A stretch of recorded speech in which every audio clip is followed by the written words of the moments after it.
So the next shot that we're gonna work on is the powder room. And just like the rest of this house, this thing is amazing.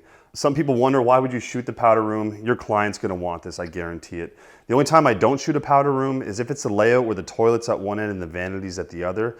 It doesn't photograph at all. Either it's a shot of just the toilet or a shot of just the vanity. But in this case, we've got some really cool tile. We've got that angled ceiling. We have a really cool vanity in there with a really neat faucet. So we definitely wanna capture this. We're shooting this really wide. I'm all the way at 17 millimeters, so I'm as wide as my lens can go, and this room is really stretched out. And you'll also notice that I'm shooting directly into the mirror. So the mirror is gonna be able to see me as I'm lighting this. It's gonna see the camera. And I've tried to tuck the camera as far up against the door frame as I can so that I have less work to do in Photoshop. I know I'm gonna have to do some cloning, or I'm gonna have to make a selection, somehow get rid of a little bit of my tripod leg that's showing and then the bit of the camera that the mirror can see. I'm also gonna have to light that mirror because the mirror can see the inside wall and it can also see out in this room behind me through the kitchen. So I have to make sure that I get a proper exposure and a well lit shot for the actual bathroom, but I also have to think of the mirror as a whole separate frame. I need to get a good exposure for the mirror and what the mirror is seeing. So the first thing I'm gonna do, as always, I'm just gonna flip over to autofocus and push the shutter halfway down. We hear those beeps, so we know we're in focus. And I'm gonna come back to manual and we're gonna take a shot. The light's actually really good in there. I probably don't have to add a ton of light, but again, I'm gonna always add light just to get a better exposure. I know that's a black vanity at the bottom there. We might not be able to get enough light there, but I think if we get some nice top-down bounced light, nice diffused light, we can brighten that up a little bit, make it a little cleaner. I mean, the white balance isn't bad, and we could probably snap that in post. But let me grab my light on the stick here, and we'll try to bounce it in a few different spots. And just like the rest of the house, that giant piece of artwork in there is essentially a mirror. That whole wall is a mirror. I don't know where I can bounce light where the camera's not gonna see it, but let's take our best guess. Again, it's a tiny room, so I'm gonna start at an 1/8 power and we'll see what we get. So I'm just gonna bounce a light just up in this corner here. Make sure I got my trigger turned on.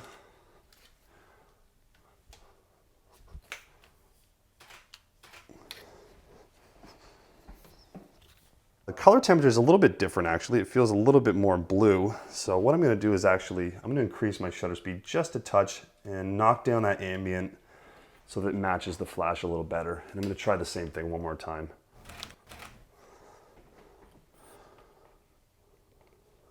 That's feeling a little better. I'm gonna go up a little bit on power, just above an 1/8 here. I actually like how this is a little bit brighter over here, the reflection in that actual artwork. We don't see our light at all. The overall exposure in the bathroom looks really good. What I need to do now is light the kitchen that we can see in the reflection, and I also need to deal with this hot spot. I got a really quick solution for that. I'm gonna actually walk into the powder room with my light. I'm gonna go to about 1/4 power, and I'm just gonna lean it right against the wall next to the mirror. And I'm just gonna let it bounce up right into the ceiling here. And then I'm gonna grab another light and I'm gonna put it just on top of one of the countertops here.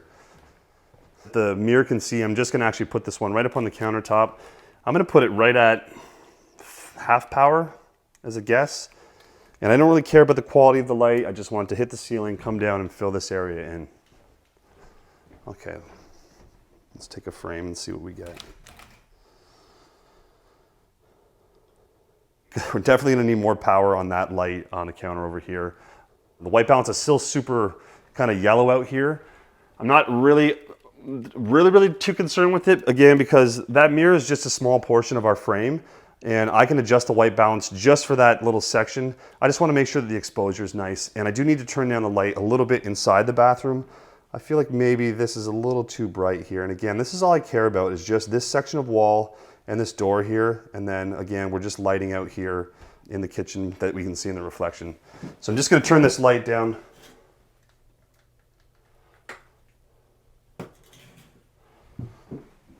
And we'll take another frame. Always make sure that when you're doing the exposure for the mirror that you step out of the way and trigger the camera remotely. So I'm gonna just step over here and take that shot. I'm actually just gonna grab this one other light over here and I'm just gonna double it up in the kitchen. Maybe I can get a little bit brighter over here and try to knock down a little bit of that warmth so that the lighting in the bathroom matches the lighting that's out here in the kitchen. And I do think actually I'm gonna turn up the light inside the bathroom. And I'm just noticing something really quick here is that there's like a hand towel on the shelf behind the door. I might wanna pull that out, although I don't wanna move the door at this point. So it might be too late. I don't think it's really too bad. I'm just noticing it now. Your client probably will never notice something like that. It's not a big distraction in the photo, but it's just something that I'm noticing now. So keep an eye out for those things when you're shooting. I'm gonna turn this one up a little bit. I know I already turned it down, but I'm noticing that the wall is actually pure white here and it's appearing kind of gray in the photo. So I'm gonna go up on this and try one more time. So standing out of the frame so the mirror can't see me, and then triggering the camera.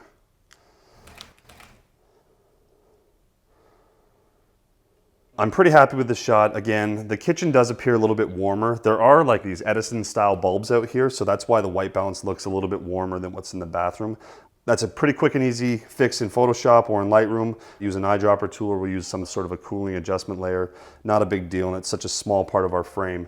And I think that that pretty much wraps this one up, and this one's gonna be ready for post.